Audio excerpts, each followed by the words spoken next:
जय माता दी। आज हम श्री विष्णु पुराण के पहले अंश के 19वें अध्याय का श्रवण कर रहे हैं।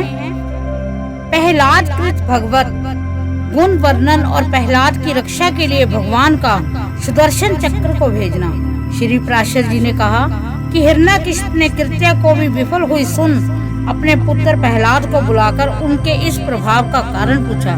हिरण्यकशिपु ने कहा कि अरे प्रहलाद, तू बड़ा प्रभावशाली है, तेरी ये चेष्टाएं मंत्रादिजित हैं या स्वाभाविक ही हैं। श्री पराशर ने कहा कि पिता के इस प्रकार पूछने पर दैत्य कुमार प्रहलाद जी उसके चरणों में प्रणाम कर इस प्रकार कहा कि हे पिताजी, मेरा ये प्रभाव ना तो मंत्र के अनुसार है ना स्वाभाविक है, बल्कि जिसके हृदय में श्री अच्युत भगवान का निवास होता है उसके लिए सामान्य बात है। जो मनुष्य अपने समान दूसरों का बुरा नहीं सोचता है, तात कोई कारण न रहने से भी उसका बुरा नहीं सोचता। जो मनुष्य मन वचन या कर्म से दूसरों को कष्ट देता है, उसके उस पर पीड़ा रूप बीज से ही उत्पन्न हुआ उसको अत्यंत अशुभ फल मिलता है। अपने सहित समस्त प्राणियों में श्री केशव को वर्तमान समझकर मैं ना तो किसी का बुरा चाहता हूँ और न कहता हूँ न करता हूँ। इस प्रकार शुभचित होने से मुझको शारीरिक, मानसिक, दैविक अथवा भौतिक दुख किस प्रकार प्राप्त हो सकता है। इसी प्रकार भगवान को सर्वभूत में जानकर विद्वानों को भी सभी प्राणियों में अविचल भक्ति करनी चाहिए। श्री पराशर ने कहा कि अपने महल की अटालिका पर बैठे हुए उस दैत्यराज ने ये सुनकर क्रोधान्ध हो अपने दैत्य अनुचरों से कहा।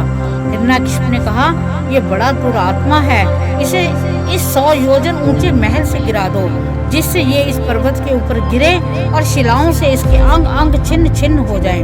तब उन समस्त दैत्यों और दानवों ने उन्हें महल में गिरा दिया और वह भी उनके ढकेलने से हृदय में श्री हरि का स्मरण करते करते नीचे गिर गए। जगत कर्ता भगवान केशव के परम भक्त प्रहलाद जी ने के गिरते समय उन्हें जगदात्री पृथ्वी ने नित्य जाकर अपनी गोद में ले लिया। तब बिना किसी हड्डी पसली के टूटे उन्हें स्वस्थ देख दैत्यराज हिरण्यकशिपु में परम मायावी शंबासुर से कहा। हिरण्यकशिपु ने कहा कि ये दुर्बुद्धि बालक कोई ऐसी माया जानता है जिससे ये हमसे नहीं मारा जा सकता, इसलिए आप माया से ही इसे मार डालिए। शंबासुर ने कहा कि हे दैत्येंद्र, इस बालक को मैं अभी मारे डालता हूँ। तो मेरी माया का बल देखो, मैं तुम्हें सैकड़ों हजारों करोड़ों मायाएं दिखाता हूँ। श्री पराशर जी ने कहा, तब उस दुर्बुद्धि शंबासुर ने समदर्शी प्रहलाद के लिए उनके नाश की इच्छा से बहुत सी मायाएं रची, किंतु हे मैत्रेय, शंबासुर के प्रति भी स्पर्धा द्वेषहीन रहकर प्रहलाद जी सावधान चित्त से श्री मधुसूदन भगवान का स्मरण करते रहे। उस समय भगवान की आज्ञा से उनकी रक्षा के लिए वहां ज्वाला मालाओं से युक्त सुदर्शन चक्कर आ गया। उस शीघ्रगामी सुदर्शन चक्कर ने उस बालक की रक्षा करते हुए शंबासुर की सहस्र मायाओं को एक एक करके नष्ट कर दिया। तब दैत्यराज ने सबको सुखा डालने वाला वायु से कहा कि मेरी आज्ञा से तुम शीघ्र ही इस दुरात्मा को नष्ट कर दो। अतः उस अति तीव्र शीतल और रुक्ष वायु ने, जो अति असहनीय था, जो आज्ञा कह उनके शरीर को सुखाने के लिए उसमें प्रवेश किया। अपने शरीर में वायु का आवेश हुआ जान दैत्य कुमार प्रहलाद ने भगवान धरणीधर को हृदय में धारण किया। उनके हृदय में स्थित हुई श्री जनार्दन ने क्रुद्ध होकर उस भीषण वायु को पी लिया, इससे वह क्षीण हो गया। इस प्रकार पवन और संपूर्ण मायाओं का क्षीण हो जाने पर महामती प्रहलाद जी अपने गुरु के घर चले गए। फिर गुरुजी ने उन्हें नित्य प्रति शुक्राचार्य जी की बनाई हुई राज्य फल प्रदायिनी राजनीति का अध्ययन कराने लगे। तब गुरुजी ने उन्हें नीति शास्त्र में निपुण विनय संपन्न देखा तो उनके पिता से कहा कि अब यह सुशिक्षित हो गया है। आचार्य ने कहा कि हे दैत्यराज, अब हमने तुम्हारे पुत्र का नीति शास्त्र में पूर्णतः निपुण कर दिया है। भृगुनंदन शुक्राचार्य जी ने जो कुछ कहा है उसे प्रहलाद तत्वतः जानता है। हिरण्यकशिपु ने कहा कि प्रहलाद, राजा को मित्रों से कैसा बर्ताव करना चाहिए और शत्रुओं से कैसे, तथा त्रिलोकी में जो मध्यस्थ हो उनसे किस प्रकार आचरण करे। मंत्रियों, आमताओं, ब्रह्मा और बाहरी अंतपुर के सेवकों, गुप्तचरों, पुरवासियों, शंकितों, अन्याय जनों के प्रति किस प्रकार व्यवहार करना चाहिए। हे प्रहलाद, ये ठीक ठीक बता कि करने और ना करने योग्य कार्यों का विधान किस प्रकार करें, दुर्ग और आठविक आदि को किस प्रकार वशीभूत करें, गुप्त शत्रु रूप कांटे को कैसे निकालें, ये सब तथा और भी जो कुछ तूने पढ़ा है वह सब मुझे सुना। मैं तेरे मन के भावों को जानने के लिए बहुत उत्सुक हूँ। श्री पराशर ने कहा। तब विनय भूषण प्रहलाद जी ने पिता के चरणों में प्रणाम कर दैत्यराज हिरण्यकशिपु से हाथ जोड़कर कहा।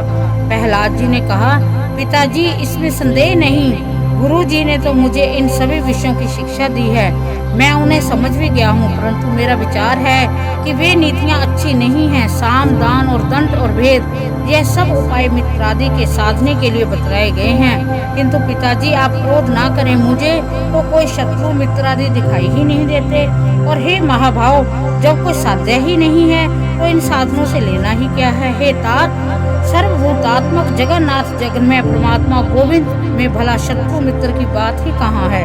श्री विष्णु भगवान हैं, ऐसे भेदभाव को स्थान ही कहाँ है। इसलिए हे तात, अविद्या जन्य दुष्कर्मों में प्रवृत्त करने वाले इस वाग जाल को स्वथा छोड़कर अपने शुभ के लिए ही यत्न करना चाहिए। हे दैत्यराज, अज्ञान के कारण ही मनुष्यों की अविद्या में विद्या बुद्धि होती है। बालक तथा ज्ञानवश खदोत को ही अग्नि नहीं समझ लेता। कर्म वही है जो बंधन का कारण ना हो, विद्या भी वही है जो मुक्ति की साधिका हो। इसके अतिरिक्त और कर्म तो परिश्रम रूप तथा अन्य विद्याएं कला कौशल मात्र ही हैं। हे महाभाग, इस प्रकार इन सबको असार समझकर अब आपको प्रणाम कर मैं उत्तम सार बतलाता हूँ। आप श्रवण कीजिए। राज्य पाने की चिंता किसे नहीं होती, धन की अभिलाषा किसको नहीं है, तथापि ये दोनों मिलते उन्हीं को हैं जिन्हें मिलने वाले होते हैं। हे महाभाग, महत्व प्राप्ति के लिए सभी यत्न करते हैं, तथापि वैभव का कारण तो मनुष्य का भाग्य ही है, उद्यम नहीं है। हे प्रभु, जड़, अविवेकी, निर्बल और अनित्यज्ञों को भी भाग्यवश नाना प्रकार के भोग और राज्यादि प्राप्त होते हैं। इसलिए जिसे महान वैभव की इच्छा हो उसे केवल पुण्य संचय का ही यत्न करना चाहिए, और जिसे मोक्ष की इच्छा हो उसे भी समतव लाभ का ही प्रयत्न करना चाहिए। देव, मनुष्य, पशु, पक्षी, वृक्ष और सरीसृप, ये सब भगवान विष्णु से भिन्न से स्थित हुए भी वास्तव श्री अनंत के ही रूप हैं। इस बात को जानने वाले पूरे संपूर्ण चराचर जगत को आत्मवत देखें, क्योंकि ये सब विषव रूपधारी भगवान विष्णु हैं। ऐसा जान लेने पर वह अनादि परमेश्वर भगवान अच्युत प्रसन्न होते हैं। उनके प्रसन्न होने पर भी क्लेशहीन हो जाते हैं। श्री पराशर जी ने कहा कि यह सुनकर हिरण्यकशिपु ने क्रोध पूर्वक अपने राज सिंहासन से उठकर पुत्र प्रहलाद के वृक्ष स्थल में लात मारी, और क्रोध और अमर से जलते हुए मानो संपूर्ण संसार को मार डालेगा, इस प्रकार हाथ मलता हुआ बोला। हिरण्यकशिपु ने कहा, हे विप्रचिते, हे राहो, हे बल, तुम लोग इस भली प्रकार नागपाश में बांधकर महासागर में डाल दो। देरी मत करो, नहीं तो संपूर्ण लोग, दैत्य, दानव आदि भी इस मूढ़ दुरात्मा के मत का ही अनुगमन करेंगे। हमने इसे बहुतेरा रोका, तथापि यह दुष्ट शत्रु की ही स्तुति किए जाता है। ठीक है, दुष्टों को तो मार देना ही लाभदायक होता है। श्री पराशर ने कहा। तब उन दैत्यों ने अपने स्वामी की आज्ञा और शिरोधार्य का तुरंत ही उन्हें नागपाश में बांधकर समुद्र में डाल दिया। उस समय प्रहलाद के हिलने डुलने से संपूर्ण महासागर में हलचल मच गई। अत्यंत क्षोभ के कारण उनमें सबसे ऊंची ऊंची लहरें उठने लगी। हे महामती, उस महान जल पूर से संपूर्ण पृथ्वी को डूबती देख हिरण्यकशिपु ने दैत्यों से इस प्रकार कहा। हिरण्यकशिपु ने कहा कि अरे दैत्यों, तुम इस दुर्मति को इस समुद्र के भीतर ही किसी और में से खुला न रखकर सब ओर से संपूर्ण पर्वतों से ही दबा दो। देखो, इसे न तो अग्नि ने जलाया है, न शस्त्रों से कटा है, न सर्पों से नष्ट हुआ है, न वायु से, विष और कृत्य से भी क्षीण हुआ, न मायाओं से, ऊपर से गिराने से अथवा दिग्गजों से मारा गया। ये बालक अत्यंत दुष्ट चित्त है, अब इसके जीवन का कोई प्रयोजन नहीं है। अतः अब यह पर्वतों से लदा हुआ हजारों वर्षों तक जल में ही पड़ा रहे, इससे यह दुर्मति स्वयं ही प्राण छोड़ देगा। तब दैत्य और दानवों ने उसे समुद्र में ही पर्वतों से ढककर अपने ऊपर 1000 योजन का ढेर कर दिया। उन महामती ने समुद्र में पर्वतों से लाद दिए जाने पर अपने नित्य कर्मों के समय एकाग्र चित्त से श्री अच्युत भगवान की इस प्रकार स्तुति की। प्रहलाद ने कहा, हे कमल नयन, आपको नमस्कार है। हे पुरुषोत्तम, आपको नमस्कार है। हे सर्वलोकात्म, आपको नमस्कार है। हे तीक्ष्ण चक्रधारी प्रभु, आपको बारंबार नमस्कार है। गो ब्राह्मण हितकारी ब्राह्मण देवा भगवान कृष्ण को नमस्कार है। जगत हितकारी श्री गोविंद को बारंबार नमस्कार है। आप ब्रह्म रूप से विश्व की रचना करते हो, फिर उसके स्थित हो जाने पर विष्णु रूप से पालन करते हो और अंत में रुद्र रूप से संहार करते हो। ऐसे त्रिमूर्तिधारी आपको नमस्कार है। हे अच्युत देव, यक्ष असुर सिद्ध नाग गंधर्व किन्नर पिशाच राक्षस मनुष्य पशु पक्षी स्थावर पपीलका सरीसृप पृथ्वी जल अग्नि आकाश वायु शब्द स्पर्श रूप रस गंध मन बुद्धि आत्मा काल और गुण, इन सब के परमार्थिक रूप आप ही हैं। वास्तव में आप ही हैं, ये सब है। आप ही विद्या और विद्या, सत्य और असत्य तथा विष और अमृत हैं, तथा आप ही वेदोक्त परवर्त और निवर्त कर्म है। हे विष्णु, आप ही समस्त कर्मों के भोक्ता है और आपकी सामग्री है, और सर्व कर्मों के जितने भी फल हैं वह सब आप ही हो। हे प्रभु, मुझ में तथा अनंतर समस्त भूतों और भुवनों में आपके गुण ऐश्वर्य की सूचिका व्याप्त हो रही है। योगीगण आपका ही ध्यान करते हैं, यक्षगण आपका ही यजन करते हैं, तथा पितरगण और देवगण भी रूप में एक आप ही हव्य और कव्य के भोक्ता हैं।